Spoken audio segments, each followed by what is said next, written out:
We are in for a treat this next hour. My name is Eric Flake. I'm a developmental pediatrician, and I represent the collaboration that Seattle Children's and University of Washington has had with Madigan Army Medical Center for well over 40 years. Our rich, long annual tradition of participating in the Duncan and our fellows with the LEN program. So just appreciate that.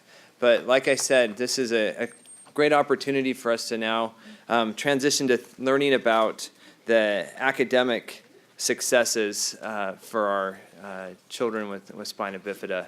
And here to speak to us is someone who we all know well and we've been endeared, was Dr. Emily Myers. I figured you'd want to know a little bit more about her, and as well as Dr. Kate Bowen. They have a theme that they have in common, and that's that they can't get away from Washington. Emily was born in Bellevue and then went to medical school here, and then she did this little stint in Chicago, but then ended coming back here for her fellowship and hasn't been able to leave since. As you know, she's definitely an advocate for early literacy and has championed a lot of Reach Out and Read programs. So Kate, as far as her, she went and I guess got some education in Berkeley, but then came here to get her master's and doctorate in Washington. And then went to another state that started with a W, Wisconsin, but then once again got pulled back to Washington, where she's been serving us for the last few years. So without further ado, I'd like to present both Dr. Bowen and Dr. Myers to speak about fostering academic success.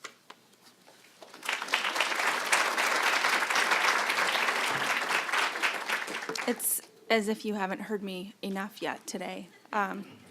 It's actually my first time talking at the Duncan, though, like about something. I wanted to begin to say that I am not, by any stretch of the imagination, an expert in this topic, so please don't ask me any hard questions, but you can ask her plenty. We don't have any conflicts, usually. So we've three main objectives, and so we're hoping you can leave this hopefully no more than 40 minutes, talk with some general, really specific things. One is we're going to talk a little bit about neuroanatomy, and I'm going to try and do it in a way that is palatable for everybody in the room because it's sometimes really painful. It certainly was when I was in medical school.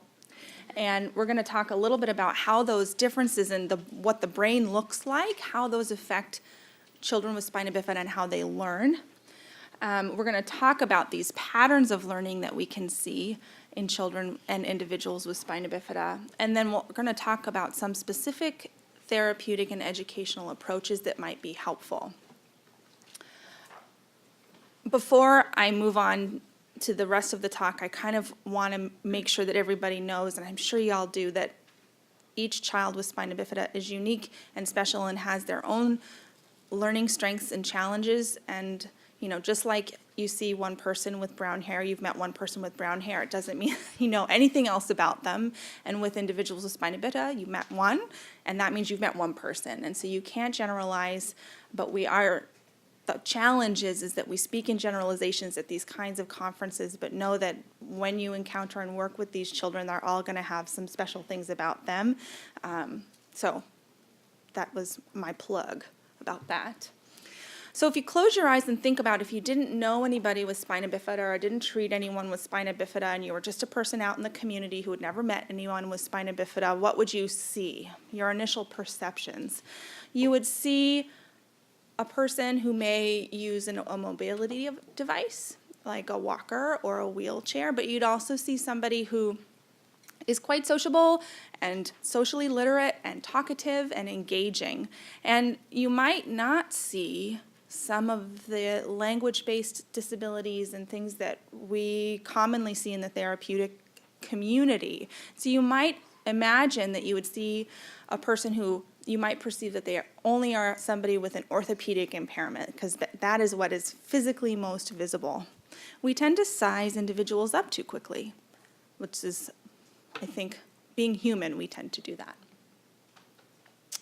You might also see someone who might have problems with conjugation of their gaze, where their eyes are going. Sometimes individuals with spina bifida have eyes that cross, and that might look different to people who don't work with this population. And you might see individuals that have bowel and bladder accidents in the community, and not understanding why that is can set individuals with spina bifida up for negative perceptions that are really, truly unfortunate.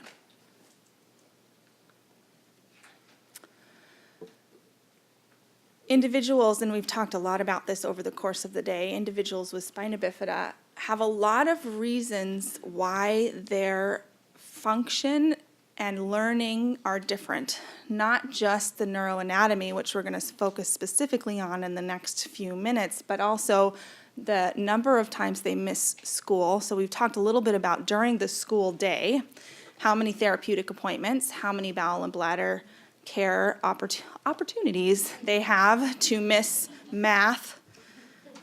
I don't know.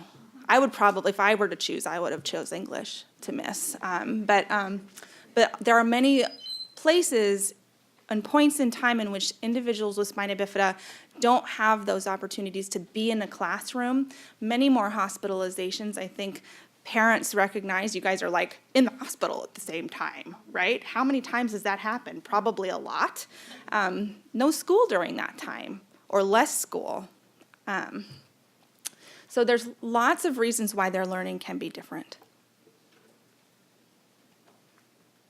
Okay, let's talk about the brain a little bit. So in the brains of children with spina bifida, not all of these things happen in every kid, okay, but some of these happen in everybody. There are some pieces of the brain that aren't there when they should be, or only partially there when they should all be there. There are parts, the neuron connections sometimes are shorter or not there, and they develop differently.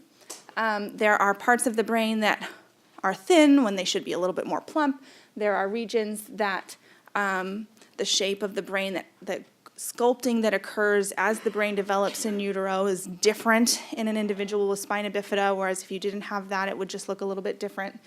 And these regions produce physical differences, but sometimes they also produce outward learning differences that we need to be aware of. Okay, let's geek out on the anatomy. Ready? Ready? Okay. So we're looking at the brain here.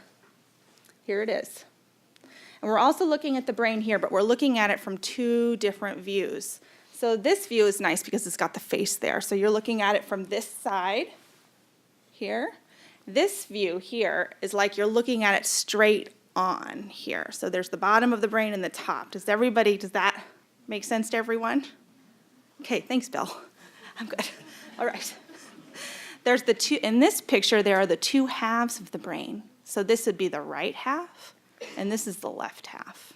I know that's confusing, but it's as if you're looking straight on at my face. Yeah, okay. These little spaces here are called the ventricles, and these ventricles are usually filled with fluid, cerebral spinal fluid, and that fluid floats around inside and outside the brain. It's kind of like the nice fishbowl-y fluid that our brains like to sit in. It's not dry up in there. This is the cerebrum, and this is the cerebellum. Okay, so when we think about the differences that occur in individuals with spina bifida, we think of two main anatomical differences that I'm a lumper, so I'm going to lump them into two. One is we see this thing called a Chiari malformation. The other thing we see are differences in these white matter tracts, and I'm going to define these for you so that it's not confusing, because I find it confusing.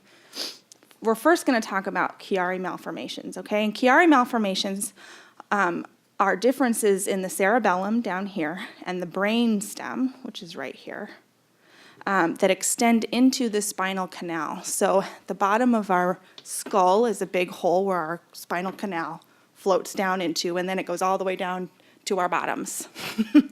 And when you have a Chiari malformation, some of the tissue from the brain, particularly some of the brainstem and the cerebellum, floats down through that hole at the bottom of the skull. And sometimes it's a little bit, and sometimes it's a lot. this is what a Chiari malformation looks like. So this is a MRI scan of the side of the face. This is the cerebellum right here. And this right here is a piece of the cerebellum that's floating right down through the base of the skull. Does everybody see that?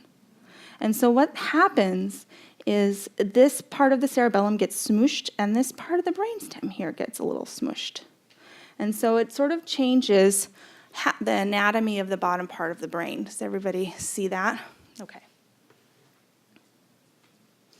That smushing also can cause, so we talked about that spinal fluid that goes from the ventricles and floats around. Sometimes it gets the base of the brain where that spinal cord floats through gets so smushed that there's not enough room for the fluid to flow all the way down the spinal cord, and that's what can cause hydrocephalus. And we're going to talk about hydrocephalus too. And that's why so many kids with spina bifida get shunts, because it's too tight right there. So there's lots of things because of that smushing, and also because of just the way the brain develops in spina bifida in utero that can happen to the cerebellum. And we're going to talk about what the cerebellum does in a minute. But sometimes the cerebellum, the amount of cerebellum that is there in individuals with spina bifida is less. So the volume of it, the size of it is less. And you can see pictures. This is one of those MRI scans again from the side. This is a cerebellum that is of normal size and shape. Look at that little guy. This is an individual with spina bifida that has an itty-bitty cerebellum. But then other individuals with spina bifida have average size cerebellums. And some individuals with spina bifida have really big ones. And I don't think we understand why some are big and some are small, but oftentimes the shape and size and the details of them are different. So the cerebellum does a lot for us. It helps with, when I used to think of cerebellum, I used to think about coordination and ability to do rapid alternating movements with my arms and legs. So it can help with regulating timing of things when you're running or writing or doing any of those kinds, any fine motor or gross motor tasks. But it can also affect your speech and how fluent and smooth your speech sounds are. It affects your rhythm and your timing of how you learn and understand things. And it also affects your attention. So we talked a little bit about, Dr. Holmbeck talked a little bit about how individuals with spina bifida sometimes have difficulty shifting attention, and we're going to talk about that in a minute. I wanted to show you also eye control and nystagmus can be caused by the cerebellum and also this thing called tectal beaking, and this is the tectum right here. And you can see this, it looks like a little bird's beak. And that's part of the malformation that you can see in Chiari. And anybody know how many people seen nystagmus before? Okay, who hasn't? You want to see a picture of it? Here we go. Let's see. This is totally going to throw me now, but here we go. Thank you, YouTube. What would we do? So nystagmus is, you can see the horizontal movements back and forth of the eye. And so these are some of the things that you can see out in the community when you're looking at people and you don't know they have spina bifida, or if someone doesn't understand what spina bifida is, they go, that might look a little different. Okay, now And the first step. Get off there. Okay. I don't know what the video is next. All right, hydrocephalus. So we just talked a little bit about hydrocephalus and how the central canal and the base of the skull, where the brain sometimes the cerebellum and part of the brainstem gets a little bit smushed in Chiari, that when that closes off the flow of spinal fluid, and you can get hydrocephalus, okay? And hydrocephalus, you can see, these are the ventricles here, and when they're filled with fluid. But when the fluid flow gets blocked, these expand and put pressure on the surrounding brain. And that pressure is not good for the brain. And it really affects the connections between the brain called white matter tracts, and it can cause cell death in the brain. So we have to be very mindful and watchful in individuals with spina bifida, those with shunts and without, to make sure they're not experiencing hydrocephalus. And I remember when I was a fellow and I was working with Dr. Walker, who's in the back, the first thing he taught me was, it's the shunt, stupid. You just don't want to miss a shunt malfunction. And so that's always in the back of my mind when I work with families or when I take call and taking care of Dr. Walker or Dr. Bry's patients is I don't want to miss a shunt malfunction, so I am very careful about that. Does anybody have any questions about why that's important?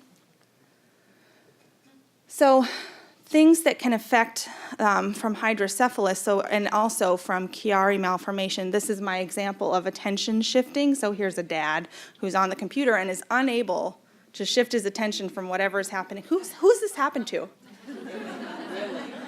Everybody. But it's particularly challenging in individuals with spina bifida. Can't get your attention away from the screen to make sure kids aren't falling out of cribs or setting fires or something. Motor and balance is also really important and affected by the Chiari malformation and hydrocephalus. And we're just remembering executive functioning, remembering, oh yeah, I totally was supposed to mail the bills this morning and now it's at the end of the day and they're going to be late. So reminders in executive function and planning are all affected by how severe your Chiari malformation is and if you have hydrocephalus or a shunt malfunction. And then, people who don't have hydrocephalus or Chiari malformations can also have these problems, though. Right? It's just important that we know that this is more common, and we need to just be aware when we're interacting with individuals with spina bifida that some of this might be going on, and we need to be very, very careful and supportive. And the schools need to, recognize that this is something in particular that they struggle with. Okay, so we've talked about Chiari, the cerebellum, and hydrocephalus. We're going to move on now to white matter tracts and corpus callosum. So white matter tracts are the connections between the neurons in the brain. So the neuron, I'm a neuron, my arm is going out to touch another neuron. This arm extension here is connecting to that other neuron, and it's surrounded by this thing called myelin, which is kind of like the difference between if you have lots of myelin, it's like a freeway, and if you have only a little bit of myelin, it's like a back alley. So myelin helps streamline pathways and the nervous connections between the brain. Does that make sense to everyone? Okay. The corpus callosum, which is this right here, is one of the largest white matter connections in the brain that most of us have. Although I bet there's a few people in here that don't know that they don't have one of these, but there are people that don't have them. And it's a white matter tract connection between the right side of the brain and the left side of the brain. This is a visual example of all of the different white matter tracts that we have in our brain. So this is a picture. Isn't it pretty? This is a picture from head-on of the brain. We have the brainstem down here. Look at the white matter tracts extending down the spinal cord. Here's some cerebellar white matter tracts. Here's some brainstem. Here's the corpus callosum. And then we've got lots of white matter tracts here connecting from the central to the outside. Isn't that cool? All different directions. I wish our brains actually looked like this. It'd be so cool.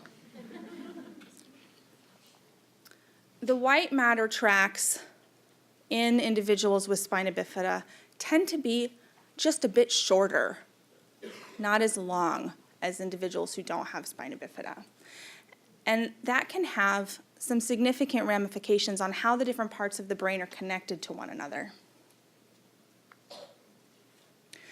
Sometimes the corpus callosum, which is that big white matter tract that connects the right side of the brain to the left side of the brain, is missing or partially missing in individuals with spina bifida, which I think is really fascinating because I think it's a big part of the brain, but we really don't know what the cognitive effects are of missing the corpus callosum. There are people in this room that are probably missing a piece of their corpus callosum and they don't even know that they have it missing.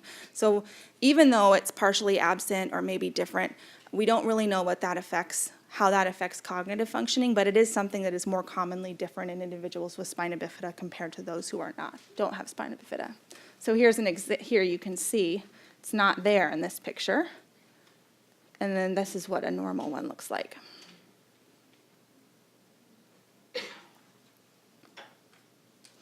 So this is an example of a white matter tract that's pretty darn important for all of us. It's called the arcuate fasciculus, and it connects the two language centers of our brain.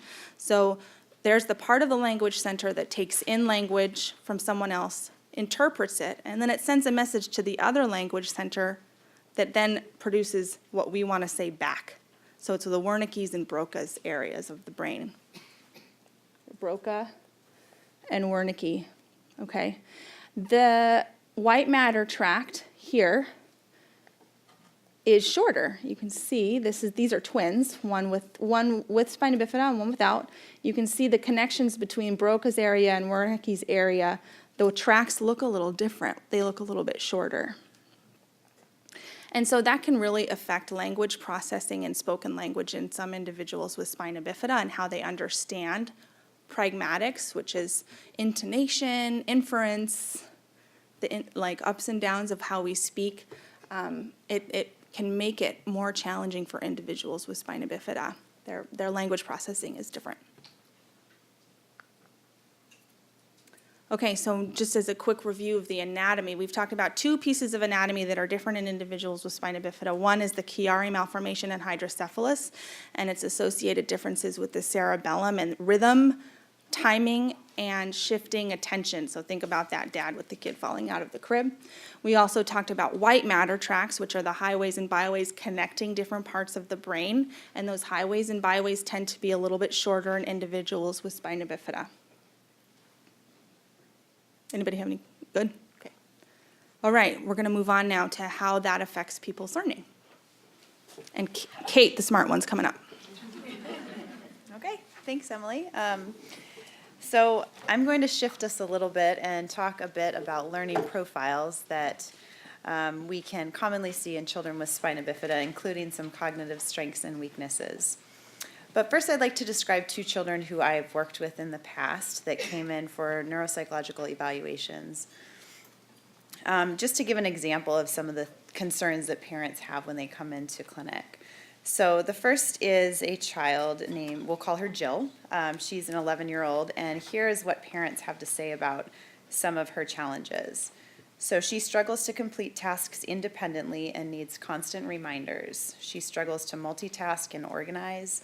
And organizational aids such as checklists and planners haven't really been all that helpful for her. She has a hard time with completing the details of cathing and other self-care activities, and often forgets materials that she needs for class. She has a hard time understanding the big picture in terms of both academic and social skills, and has a hard time understanding sarcasm when she's with her peers. Academically, math and science are more difficult for her, but teachers have allowed her to redo her work after parents or teachers have helped her identify errors in her work, and then that's really helped with her academic progress. She has some coping strategies, but she's starting to realize that things are going to be more challenging for her academically and socially. The second child I want to describe is a bit older. He's a 16-year-old boy. We'll call him Jack. Parents describe that Jack has a hard time remembering information that he learns in school in general, and it takes him longer to come up with answers both in class and at home. He has variable attention, and his attention is much better for things that he's interested in, which is something that we hear a lot. He has a hard time with organization and occasionally struggles with low frustration tolerance. In terms of his language, parents describe that communicating his thoughts and needs is something that he really struggles with. So you may notice some similarities between these two children that I just described, but it's important to highlight that there are a lot of differences from child to child. They come with their own set of challenges and their own set of differences and their own set of strengths. So I'm going to walk through some of those now. Yes. Thanks. Yes. Sorry, I have a little cough, so I might need to take a break. So to recap what Emily had presented, 3 core challenges that are directly impacted from some of the neurological changes that children with spina bifida have include difficulties with attention, movement, and timing. And as we heard earlier today, children with spina bifida have differences in their attention, but it can be different than what we might see in garden variety ADHD. So although they might not be more distractible, they have a hard time returning their attention back to the task that they were engaged in.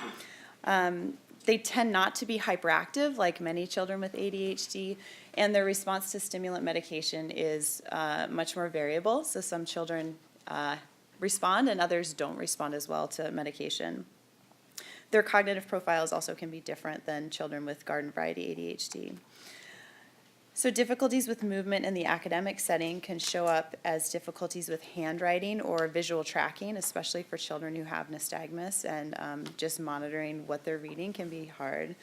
And timing, including things like the rate and rhythm of speech and handwriting, and coordinating the sensation of holding their pen or pencil in their hand and actually getting the words down on paper can be a challenge. And these core challenges, or these three challenges, underlie a broad cognitive profile that includes strengths and weaknesses that I'll touch on now. Some aspects of verbal expression are stronger, but weaknesses in more nonverbal aspects, which include perceptual reasoning, processing speed, working memory, or the ability to hold multiple things in mind at one time and to do something with that information. Executive functioning skills, which again include those skills like organization, planning, and monitoring our own behavior. In general, IQ scores tend to show better verbal compared to other abilities. And behaviorally, children with spina bifida often present as very chatty and sociable, and generally have stronger vocabulary. And they can present in some ways as more capable than they actually are, which the unfortunate side of that is adults may place greater expectations on them than might be appropriate for their actual abilities, and they don't meet others' expectations for productivity because of that, and some of the difficulties with executive functioning skills. When we think about neuropsychological profiles for children with spina bifida, the current thinking is that instead of entire cognitive domains being strengths or weaknesses, there are rather cognitive or types of cognitive processing that are stronger or weaker. So these can be broken down into associative and assembled processing. Associative processing is processing things in a rule-based or concrete way. And for example, this leads to strengths in following routines, learning facts, recognizing sight words, and learning phonics. And in contrast, assembled processing involves more integrated thinking, and children with spina bifida may have difficulty linking or connecting information from many sources. This may show up as making inferences when reading, transferring skills that they learn in one setting to another environment or setting, or creating something without seeing an example first. So you may remember that Jill, one of our children I described, had a hard time with organizational skills, and her planners weren't very effective for her. It turns out she hadn't actually been instructed on how to use a planner. She was provided with a planner, but she needed really direct instruction on when she was supposed to pull it out, what she was supposed to write in it, when she was supposed to look at it, and that sort of thing. So now I'd like to briefly go through some different cognitive domains and describe some of the strengths and weaknesses associated in each of those.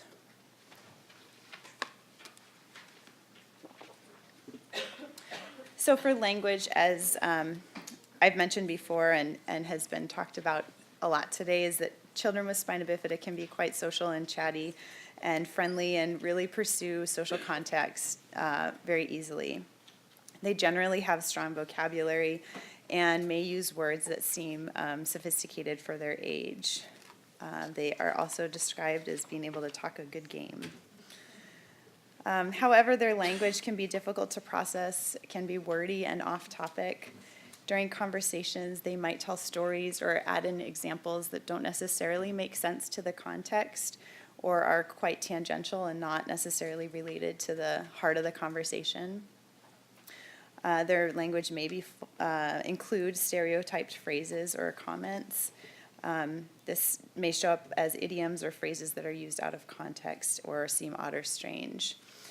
And something closely related to language when we're talking about communication are social pragmatics. So these are the rules that govern social interaction and involve both language as well as nonverbal cues, including eye contact, facial expression, and body language. These cues help us know when to interrupt, when to shift the topic of the conversation, and children with spina bifida may have more difficulty in these higher level social pragmatics than other children their age. In the literature, the term cocktail party syndrome has been used to describe more of a hyperverbal way of interacting, where a children is perceived as constantly talking, but the content of their language is more superficial and might lack appropriate content. And this characterization is typically seen in some children with hydrocephalus. So related to visual spatial skills, these are generally perceived as a weakness if we step back and take a broad approach. But children with spina bifida are just as good as their peers in some aspects of visual spatial skills, such as categorization and classification. Also facial recognition and understanding relative spatial relationships. So this would be like the yellow triangle is to the left of the other two triangles. In terms of perceiving things like optical illusions, they're likely just as good as their peers at perceiving an optical illusion like this triangle, where they can see the triangle even though the sides are missing. In contrast, some of the visual spatial tasks that involve more flexible or less concrete thinking might be weak. So for example, if we look at this illusion on the bottom right, this is an illusion that has two states, so it requires you to shift from seeing it as a vase to seeing it as two faces together, and that might be challenging for a child with spina bifida. Other aspects that involve flexible visual spatial thinking include things like mental rotation, which is really key for solving puzzles, and this can show up in difficulty with mathematics and geometry. And this also directly impacts organization. And this might show up at home and school in terms of organizational skills. Also, learning routes or route finding from one place so point A to point B might be something that's harder for a child with spina bifida. So if they're at a new school on their first day of class, they're going to potentially need more coaching and practice getting from one class to the next than another child. In terms of specific academic strengths and weaknesses for reading and math, sight word reading, so that's just simple word reading, and decoding or sounding out words is generally strong. Children with spina bifida are generally good at knowing what sounds go with what words or what letters, and they can sound out words even if the words are unfamiliar or are non-words. This suggests that they have generally strong phonological awareness. And defining words can be a strength. Again, these are more concrete tasks. And although math can be more of a challenge and they might be slower to acquire basic math skills, by school age, many children have acquired counting and basic calculation skills as well as their same age peers. However, some of the more integrated and abstract aspects of reading and math can be a challenge. For example, understanding standalone sentences in reading might be fine for a child with spina bifida, but reading between the lines, making inferences about what they've read, or incorporating context into their understanding of what they read is typically a weakness. And regarding mathematics, more abstract problem solving and estimation can be weaknesses. They may have difficulty lining up numbers in a multi-digit addition or subtraction problem, sequencing math problems, or showing their work in an organized way.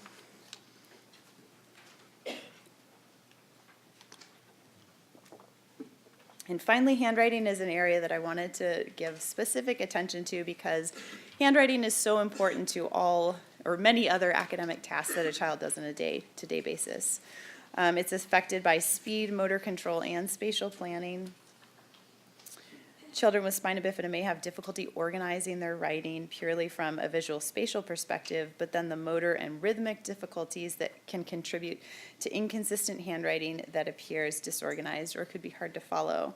Their writing might be slow or inconsistent in terms of size and spacing, and although this is legible, it might seem as though it was written by a younger child. So returning to the two types of cognitive processing that I described earlier, children with spina bifida may have strengths in terms of associative processing. These are more of the concrete skills, such as vocabulary, spatial relations and categories, sight word reading, and basic calculation skills, whereas assembled processes might be a weakness. And again, these are the more integrated or abstract processing, such as social pragmatics and context in language, mental rotation in visual spatial skills, understanding context and integration in reading, and abstract math, such as problem solving, estimation, or showing their work. Now I'd like to transition to describe some interventions for students in the academic setting.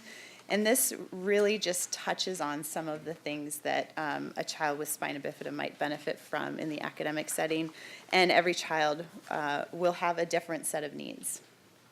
So when we think about academic challenges, I think it's important to highlight that awareness is really key. I loved hearing from our family panelists earlier about how much they've had to do to educate and advocate for their children in the academic setting.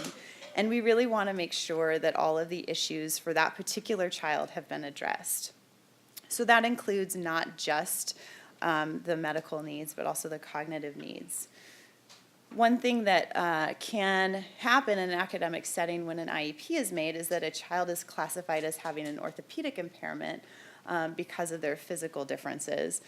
But really, for most children, it makes more sense that they have a classification under other health impairment, which can include accommodations for things like academics, learning, behavior, speech therapy, etc.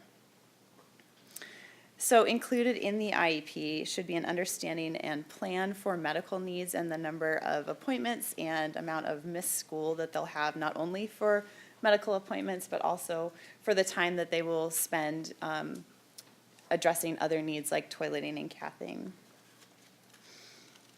Social and behavioral needs should be addressed as well, and behavioral accommodations may need to be included and provide strategies and support for those. And finally, all team members, including counselors, therapists, teachers, parents, and the child, it's important that everyone is really on the same page about the plan that is developed and that there is a good communication between all team members.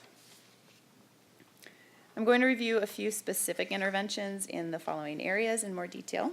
So attention and organization, socialization and language, math, reading comprehension, and handwriting.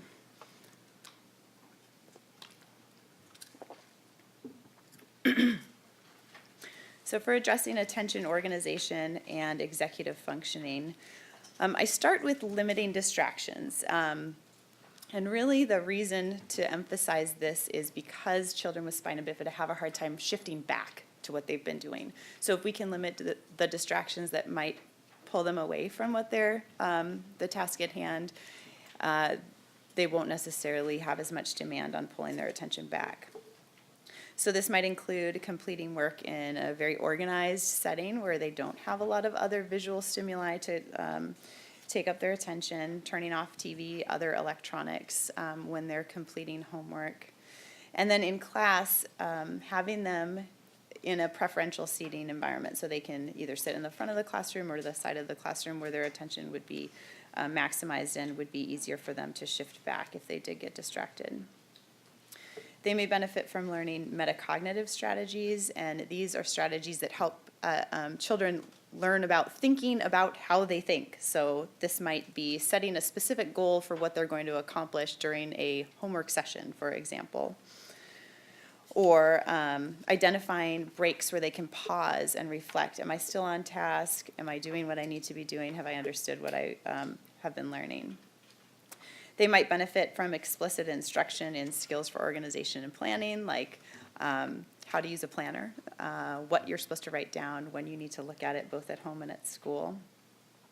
For older children, I really like the idea of what's called a reverse calendar, where you start off with a deadline and you work backwards, and every day you put in what you need to do that day to get to your goal. And having teachers provide a syllabus for children at the beginning of the term can be helpful to work backwards and plan something like that.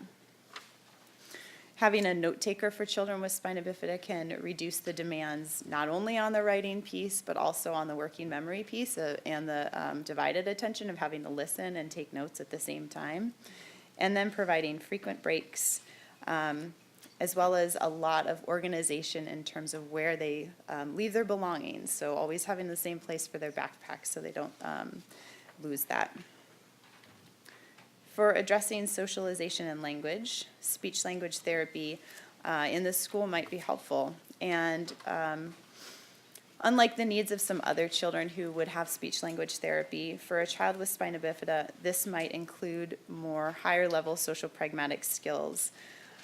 Some examples include providing enough background to the listener so they know what you're talking about, asking appropriate questions, or how do you ask for clarification, how do you self-advocate or ask for help, how to make small talk, how to know when it's appropriate to interrupt, how to read another person's body language to know if they are understanding what you're saying or if you need to pause and provide some clarification.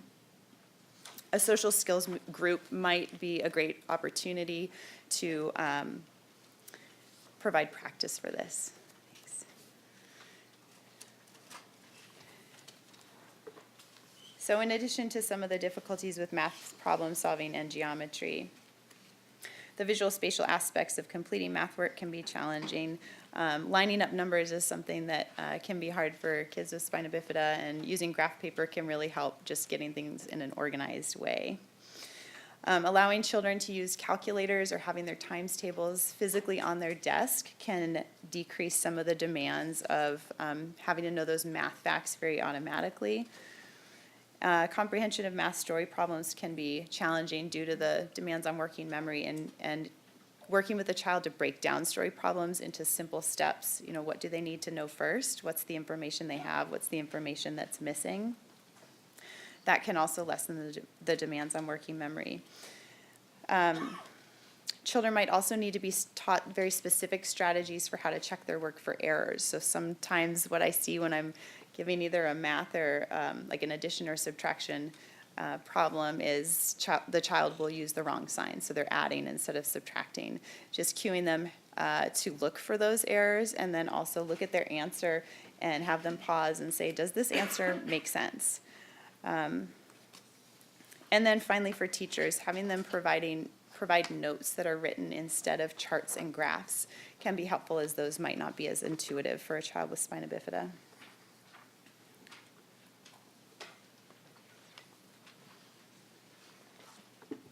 A strength in terms of reading comprehension is that children with spina bifida are usually quite aware when they're not understanding what they're reading, and like other children, they'll slow down and take extra time that they need to process information. So providing extra time can be really helpful for that. It's also helpful to provide explicit strategies for breaking down longer text and understanding the complexity of the text. So focusing on one piece at a time. I like to encourage students to jot down notes in the margins of what they read so they can quickly go back and skim their notes rather than having to remember and reread the whole text. And then previewing or surveying information prior to really diving into the text. So cueing them to look at the headings, the titles, the bolded and underlined words, the charts and graphs to get an overview of what they're about to be reading. And then read it, and then summarize and recap what they've read to see where, if anywhere, they're missing. This can also help the key topics sink in. And for handwriting, providing extra support and accommodations that can limit or reduce the demands on handwriting so they can best communicate their knowledge and learning. For assignments that need to be written, like in-class work, extra time is helpful. Alternatively, providing reduced assignments so they're not as long if extra time is not a possibility. For homework or longer assignments, a voice-to-text dictation program, and Corey, one of the panelists, had mentioned that her child had that and it had been really helpful. So that can help a child communicate their needs without having to modify what they want to say because it's just too long to write. Giving students extended time on tests or multiple choice test questions so they can limit the demands on handwriting. And then keyboarding instruction can be something that can be incorporated into an IEP, or some schools have standalone keyboarding classes that a child can take. And then finally, there's a program, it's called Handwriting Without Tears, that is a curriculum designed for kindergarten through fifth graders that is a multisensory approach to teaching handwriting, and it's tailored to really be developmentally appropriate for kids. And finally, I want to loop back to awareness as an intervention.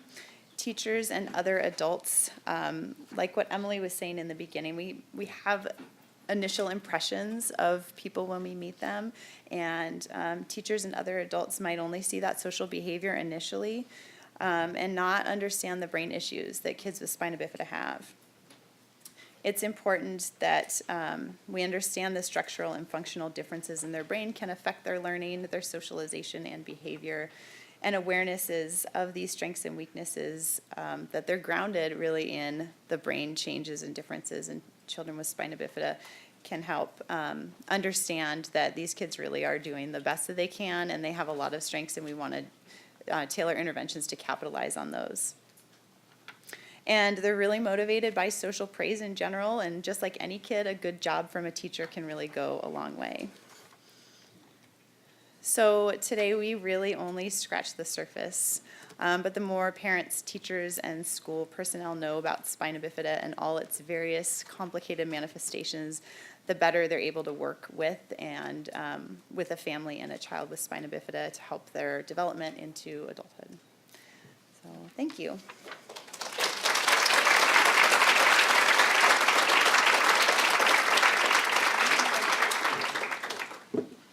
I'll be a mic passer. I'll be a mic passer.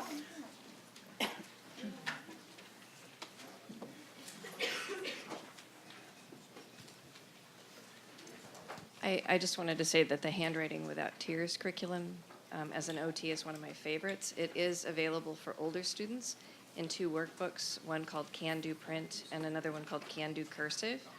And it's available, the curriculum and all our workbooks are also available in Spanish. Oh, thank you. I didn't know that. That's great. I'm really struck by all the information about the neuropsychological evaluation stuff that these kids need. And I am imagining that it's difficult to get through schools. And I'm imagining also that insurance doesn't often pay for it. How can we help this, support this, and help this to happen for these kids? Yeah, that's a really good question. So schools can take on a piece of this as a part of designing and requesting an IEP. So typically we will encourage schools and parents to do some of that testing there because the academic piece is important to know what the schools need. So they might do the IQ measures and the academic measures, but some of the other neurocognitive and neuropsychological testing they generally don't do. Emily might, or Dr. Myers might be able to speak to this better. I haven't worked with children with spina bifida here in Washington. I was previously in Wisconsin, and as far as insurance goes, we would often need to write letters to insurance companies explaining the need for neuropsychological testing. And generally it would get approved, but it's not always a smooth process. I would say, Hello, hello, hello, hello. I would say it's almost never a smooth process to try and facilitate a complete neuropsych evaluation. There are places where you can get more detailed educational assessments. Dr. Walker and I, oh, there it is.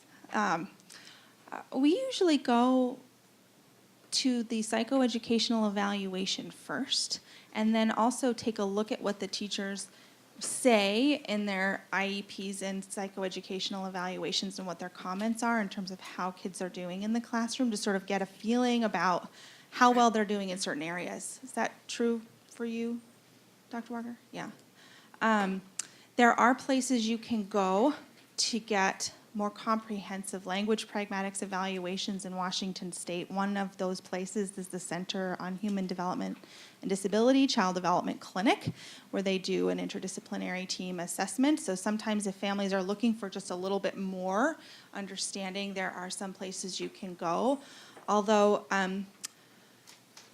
I think just being patient and persistent with the school resources is often what we work with, and knowing that a letter from a parent or a provider to request more information from the school is always really helpful. And we do, I should clarify, we do see children with spina bifida here for neuropsychological evaluations. Our services are a little split up in neuropsychology, so I don't work with them directly at this point, but we do evaluate and work with kids with spina bifida here from a neuropsych perspective. I also want to mention that families have the option of requesting an independent psychoeducational assessment through the school that the school would pay for. Mm-hmm. Frankly, I almost am never successful at getting that route.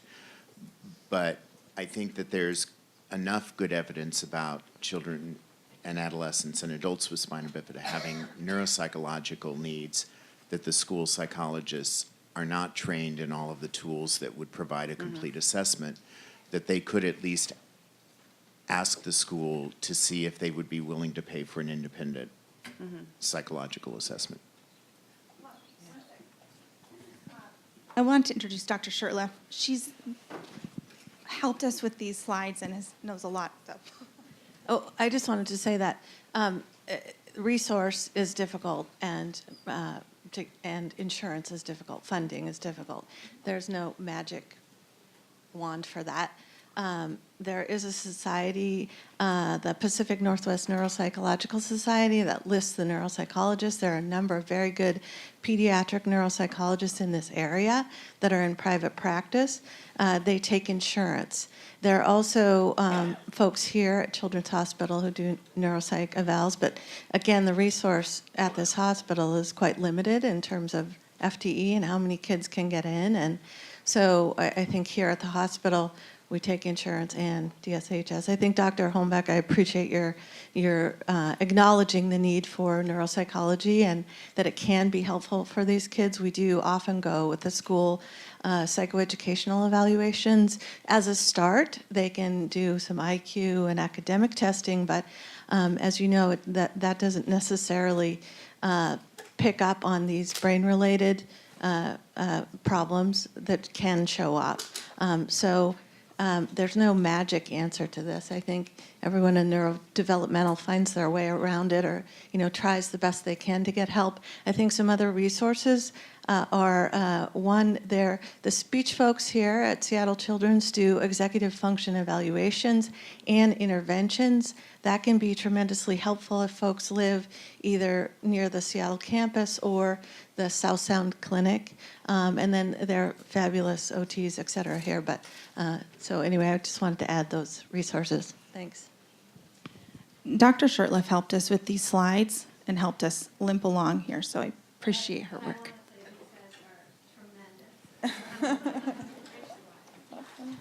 Just a quick comment. I think so we put a lot of emphasis on trying to get the testing done.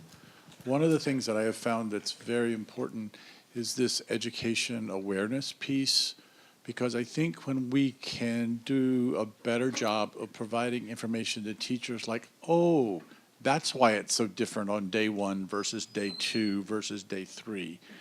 And being able to give examples or to provide information to teachers, because the majority of teachers would really like to do the right thing for the children they take care of.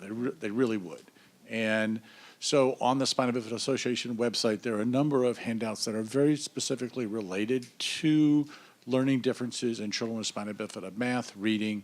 My favorite is one that looks at all these different areas, and it looks at them also in terms of at different grade levels.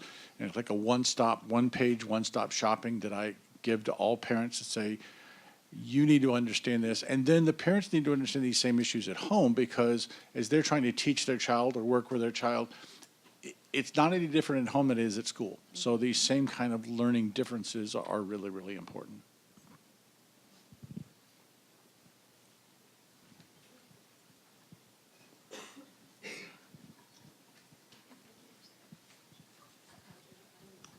So first I have a question. How early should we do neurodevelopmental evaluation?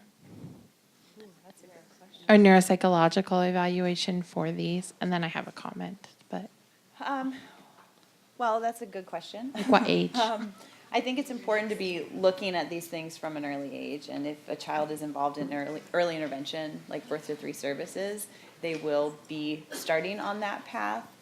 In terms of a formal neuropsych evaluation, what's that? Yeah, school age. I mean, we see kids that are younger, but I think school age is really the time that it makes a lot So of like sense. 5 and up, like Yeah, kindergarten forward. Yeah. Yeah. And then the comment I was going to make is that for parents and teachers, there are educational opportunities out there. We have a parent center in Washington State called PAVE. We have the parent-to-parent programs all the way across the state, 22 counties, that will provide you one-on-one support at your IEPs. Need help with advocacy and education around accommodations or your plans, you can contact PAVE. But also there's a family-to-family health information system which will help you get insurance to cover these type of evaluations as well and help with that advocacy. So go to the resource room. Thank you. for PAVE is that. amazing. I send patients to PAVE, all the parents, not patients, parents, to Partners in Action Voices of Empowerment. So if you Google PAVE, Partners in Action Voices of Empowerment, they changed the words, right? Yep, that's right. Okay, you go. Thank you.